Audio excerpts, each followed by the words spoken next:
Chaque année, à ce temps-ci, le ministre de la Santé a déposé le rapport au Parlement sur la loi canadienne sur la santé et indiqué à quel point les provinces et les territoires s'y conforment. C'est une loi canadienne qui interdit une facturation supplémentaire et des soins de santé à l'échelle du pays. Certaines provinces ne feront pas rapport sur toutes les catégories.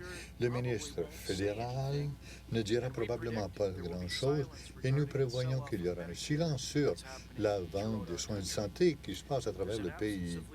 Il y a une absence de leadership et sans doute une absence d'imputabilité. Les Canadiens et Canadiennes s'attendent à ce que leur gouvernement défende les soins de santé publics. Le gouvernement Harper n'en dit mot. Une de leurs 5 promesses électorales en 2006. De dire et de ne rien faire nuit aux soins de santé et ce silence doit s'arrêter et c'est notre raison aujourd'hui. Linda. Bonjour, j'adressais vos questions en français par la suite, s'il y en a. It's important to remember what's driving this campaign is not the legal status or acts of Parliament. Ce n'est pas une loi du Parlement qui régit cette campagne. Les gouvernements vont dire qu'on ne fera rien s'il n'y a pas de plainte. Et honnêtement, Santé Canada n'a même pas de mécanisme de règlement de plainte. Vos droits de soins de santé, cette campagne est lancée à la suite d'un manque de leadership du gouvernement actuel et pour défendre les gens contre l'avarice. Le gouvernement fédéral a 2 obligations en vertu de la loi canadienne sur la santé. Tout d'abord, de faire rapport au Parlement et ensuite de respecter la loi.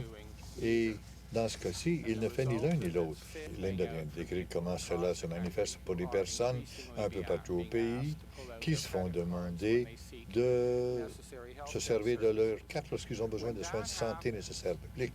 Mais lorsque cela se produit, les exigences de la loi canadienne sur la santé en ce qui a trait à l'accessibilité, c'est-à-dire aucun obstacle financier pour avoir accès aux soins requis, l'interdiction dans la loi sur la facturation supplémentaire sont violées. Si nous ne défendons pas, cas par cas, citoyen par citoyen, les droits des gens, ces droits vont être perdus. Mais nous croyons aussi qu'ils sont de plus en plus frustrés lorsqu'on leur dit qu'ils auront peut-être à attendre 2 ans et payer 1 000 $.